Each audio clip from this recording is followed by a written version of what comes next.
Hey, my name's Amanda, and I'm addicted to fountain drinks from fast food restaurants, and this is my really gay YouTube channel.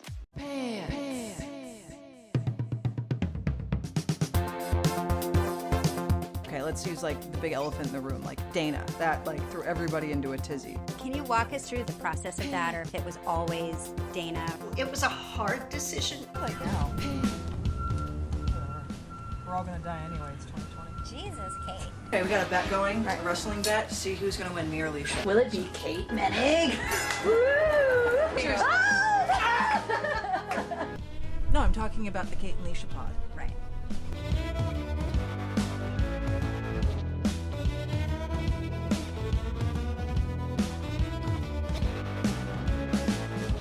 So, Kate Moennig and Leisha Hailey, which you may know from The L Word, which was recently rebooted, they started a podcast, and they had the creator of The L Word on, and she finally revealed why they killed off Dana! Hallelujah! I said hallelujah! Oh, I have a real microphone. Hallelujah! They finally told us why they had to murder, kill all of our hopes and dreams. Why did they make it so bad? Why did they make it so bad for us as fans of the L Word? Why did you do this to us? Why? But why? We finally find out thanks to this podcast. It's called The Pants Podcast. The craziest thing about this podcast is how close Kate and Leisha are, which, Kate Moennig played Shane on The L Word, and Leisha Hailey played Alice. They are super close. They're so close, they literally have both interfered in each other's love lives. Broken up relationships. That is some lesbian closeness. Also, Mia Kirshner, who played Jenny, the crazy bitch, on the original L Word, comes on as a guest.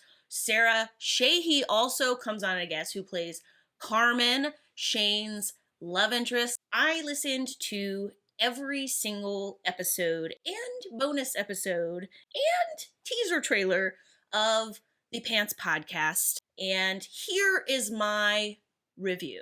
My God, I don't see it now. You suck, you jackass. That was awesome.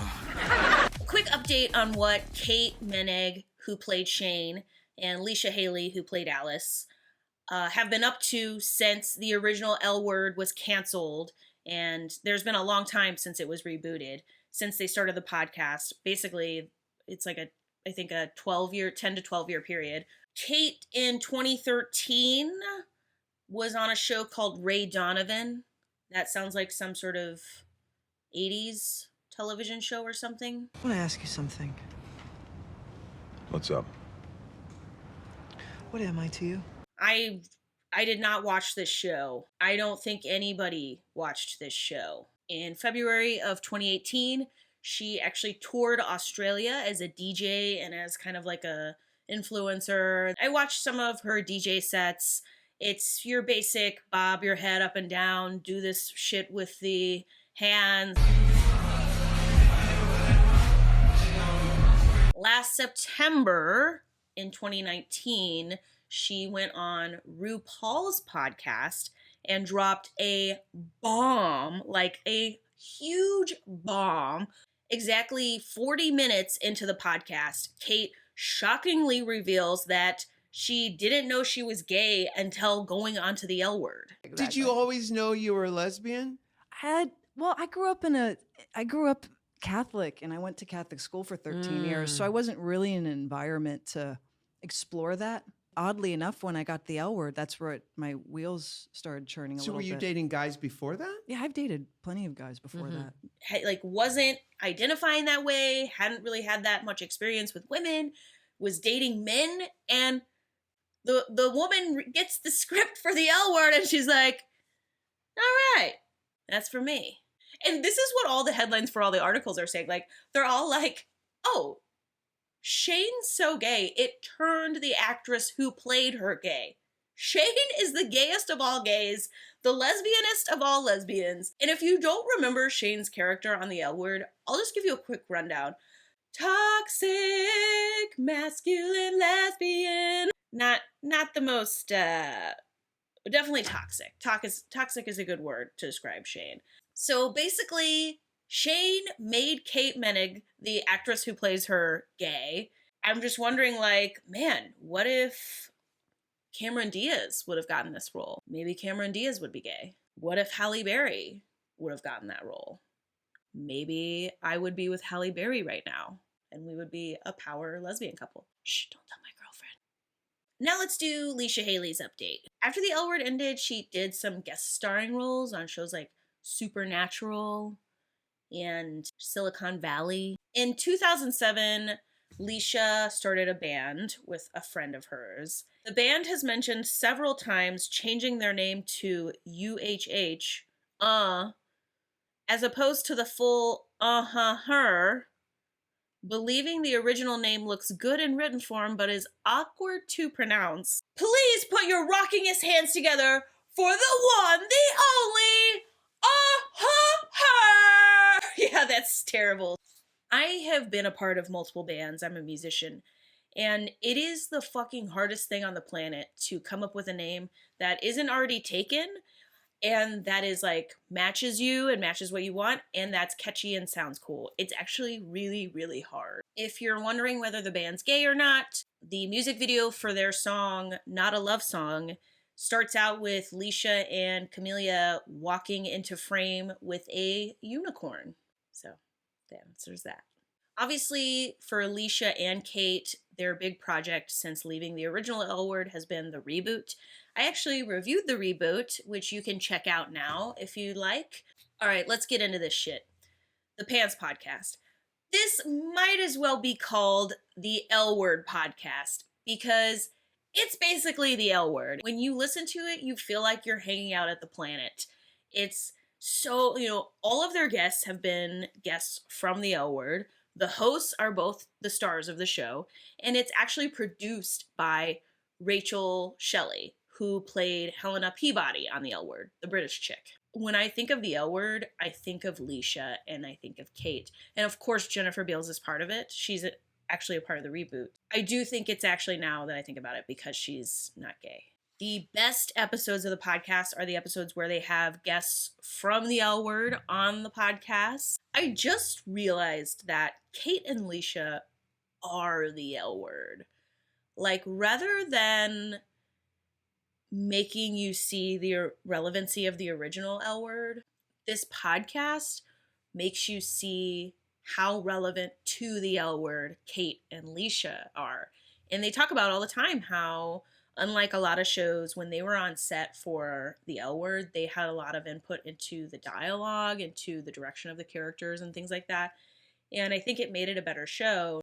If the show was one of the first things that the lesbian community had that was our own on like a major platform, I would say, then they are the leaders of that community. First off, I wanted to know, how did this podcast form? Kate's answer to that question was, we figured there's not much else to do. Not exactly compelling, but I am a stoner, so you don't got to try too hard to impress me. Leisha jumps in and gives the real reason they started the podcast, because they're used to seeing each other every day, and now they're not since the pandemic started. So they want an excuse to get together on Zoom or whatever and see each other every week again. They named the podcast, which is called Pants, the Pants Pod.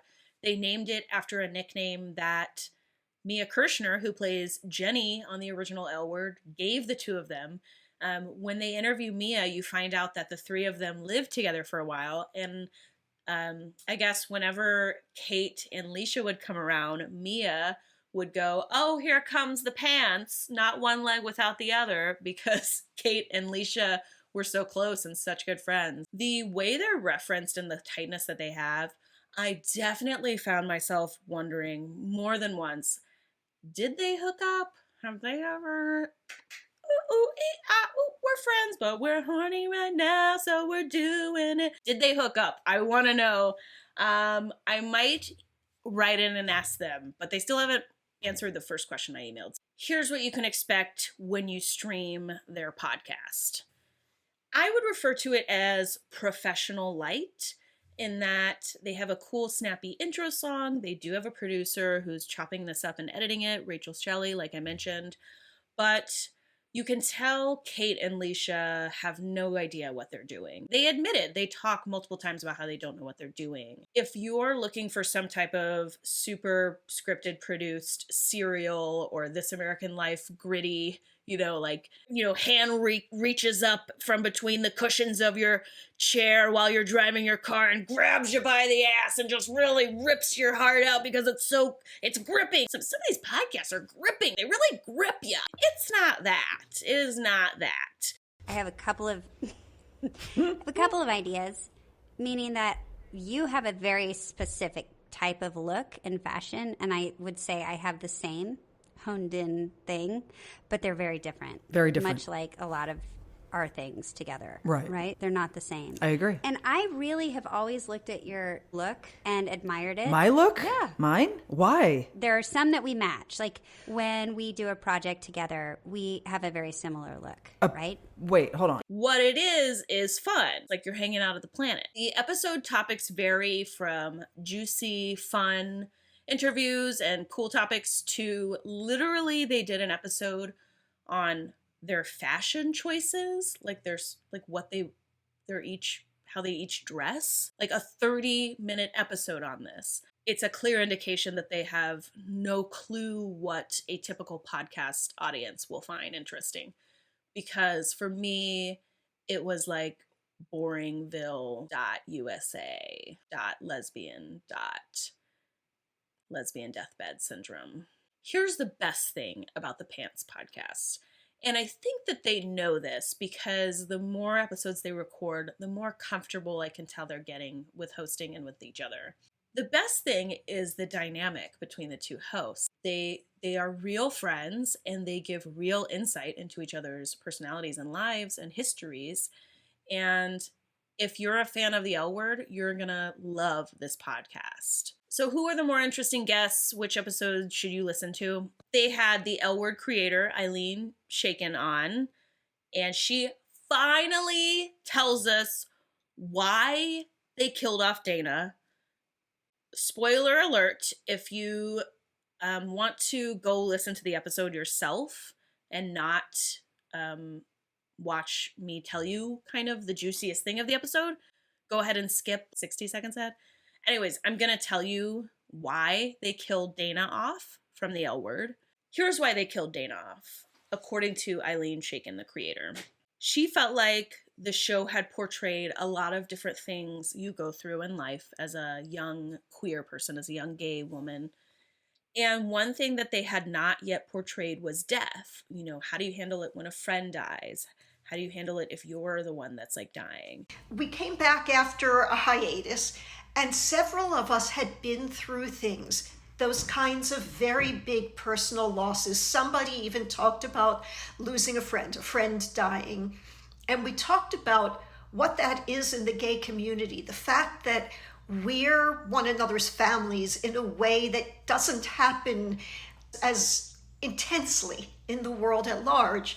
We face all kinds of things. We come together as families in a more potent, powerful, tender way, but we also face things like getting excluded from certain things if there are homophobic families or parents that don't want to deal. And so it just seemed like such a great opportunity to really talk about how we form community.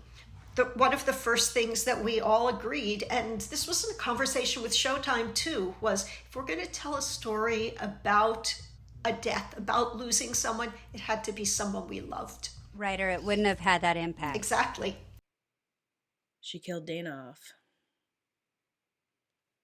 Now, what's interesting is she does go on record to say that she regrets doing it. In that episode and in other episodes, both Kate Moennig and Leisha Hailey will talk about how different the show was after Aaron Daniels, who plays Dana, left after that character was killed off. How different the show was. It kind of like went off the railroad tracks and went nuts. Another interesting episode is when Sarah Shahi comes on, who played Carmen in The L Word. She is so fun and so cool, and I kept picturing their Zoom video call when they were doing the podcast because they were doing a lot of things that seemed visual. During the episode, Sarah Shahi gives us a Britney Spears impersonation that is mwah. It takes a while to get it out of her, but it's beautiful. I think I did it again. I made you believe we're more than just friends. Oh, baby, it might seem like a crush. Oh my That's God. all I got. Can you believe it? And she also reveals that the show gave her that horrifying mullet, that she knew it was horrifying, that everybody knew it was horrifying, and that it did not look how they had showed her hair would look in the pictures. And also that she had only been signed to a 2-year contract, and that's why she was never asked back, that she was only ever supposed to be on for 2 years. It kind of doesn't answer why they didn't just sign her later on to a longer contract. Maybe it just didn't work out. The other interesting guest they have on is Mia Kirshner, who played Jenny on The L Word. I'm not going to lie, Mia comes off, I don't mean this as a negative, but she kind of comes off like Jenny. She's just very out there, but she's doing really cool things. She's her career now is to help sexual assault victims and survivors. I can't say how awesome that is. Okay, if you don't have time to listen to the podcast and you're just like want to know the juicy moments, here they are. How the fuck did nobody know that Alice got a spinoff? Leisha Hailey reveals in one of the episodes that Alice had a spin-off pilot created by the same creator, Eileen Shaken, called The Farm, where Alice is falsely accused of murdering Jenny. And she said they shot the pilot, the opening scene, she's like arriving in a bus, Orange is the New Black style. I found that to be like shocking, that they thought Alice's character was strong enough to do a spin-off. Learning Kate Moennig is not the cool, go out, socialize, drink all night character that Shane is, but Kate is actually a couch potato who hates going to live concerts and just like wants to sit, according to Leisha, on her couch and watch 90210 every night. That was kind of shocking to me because I think there's a lot of fans of the L Word out there who fantasized about, Shane taking them out, Kate Moennig taking them out and about of town. But really, if you were to get Shane from the L Word to fall in love with you in real life, it would probably look like what pandemic life looks like right now. So I referenced this earlier, but one juicy moment from the podcast is at the end of recording their 6th episode.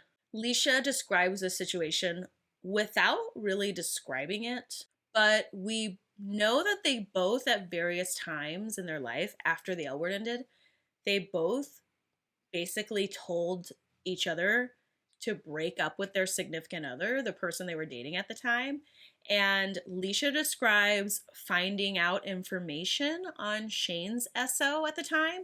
And the information was so shocking that she was on tour at the time and she had the tour bus pull over so that she could call Shane. Yes, I'm doing the old school 90s phone. So that she could call Shane and tell her this shocking information, which I, as a listener, am just left to assume that she finds out Shane's SO is either cheating or a like heroin drug addict, because what else is that shocking? Like, pull the tour bus over, pull the bus over. You pull the bus over for cheating or heroin, like maybe meth. So cheating, heroin, or meth, that's all I'm left with. The interesting part is both of them did break up with their SOs. There's a few things that worry me about the podcast that might encourage you to skip it. They freely admit that there's no plan. My fear is right a lot about the time I get attached to it is when they're going to start reshooting the L Word reboot season 2, which has been renewed, which is cool. I like that. But I'm worried I'm going to get attached to the podcast and they're going to rip it out from under me. Like how my mom used to rip the chip bowl away from me at the Mexican restaurants when I was a kid. I'm worried that I'm going to be abandoned by them after just a few random months of episodes. I wish that they would kind of say what their plan is. I don't know if they feel like they need to get sponsors for the podcast so that they can get paid. I don't know if they're just going to do this in the off season. I wish they would give us a little more of a heads up I guess that's none of our business, but they're just kind of meandering. Another thing that sucks is it's super short. It's only 30 minutes long. Finally, if you weren't into the L Word, this podcast is not for you. It's really white. It can be pretty old school. Gen Zers might not, they've never once mentioned the reboot, I don't think. If they did, it was so forgettable. They didn't talk about any of the new actresses they work with.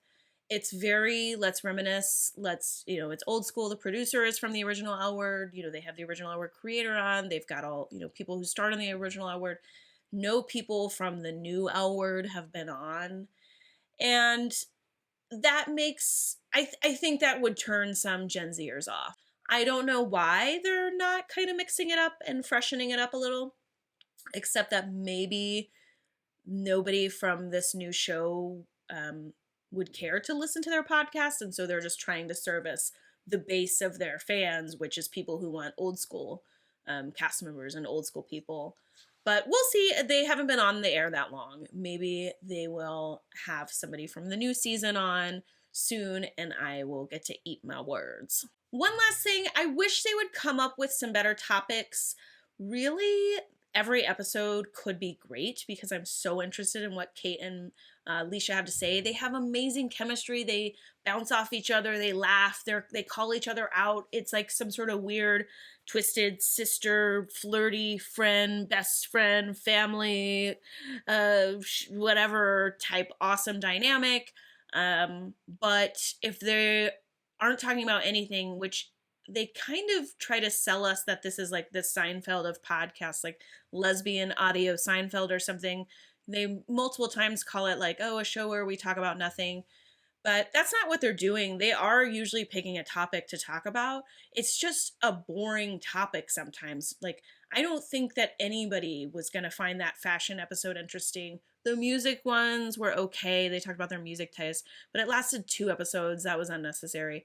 I almost wish they would pay some random lesbian on the street, I don't know, me, $20 or something to come up with a list of relevant topics for them to discuss, or I don't know, do some polls on their Instagram. But I'm giving them a lot of critiques. My overall review, however, is that it's a really good podcast. And I say that because I multiple times have found myself looking to make sure that I caught the latest episode. I'm excited to see when they do drop a new episode. I look forward to it. I can't wait to see what new guests they try, what new topics. And I'm always excited even just to see a new episode because I'm always worried, they're just going to suddenly stop doing it because the pandemic's better or they're reshooting or something. So overall, they drop some bombs. They tell us why Dana had to be killed off. They have awesome guests on, and it's entertaining through. And besides their poor topic choice episodes, it's entertaining front to back. I like it. I'm going to keep listening to it. And if you disagree, let me know in the comments. If I missed out on something, let me know. If I got anything wrong, let me know. If you think I'm a huge dumbass and I don't know what I'm talking about, and you think their podcast is, both either you might think I'm dumb because you might think it's perfect and that all of my critiques were stupid, or maybe you think I'm dumb because it's the worst podcast on the face of the planet. Let me know in the comments. I'm definitely curious what other queer women think of this. And I'm especially curious if you don't like the podcast, were you a fan of the L Word? I want to thank everybody who's been watching my videos, and please subscribe to my channel. I'm not able to make any money off of these videos I'm recording and the work I'm doing because I don't have enough subscribers yet. But if you do have a few seconds and you think what I'm doing is worthwhile, please, please, please hit that red subscribe button. It would be awesome for me.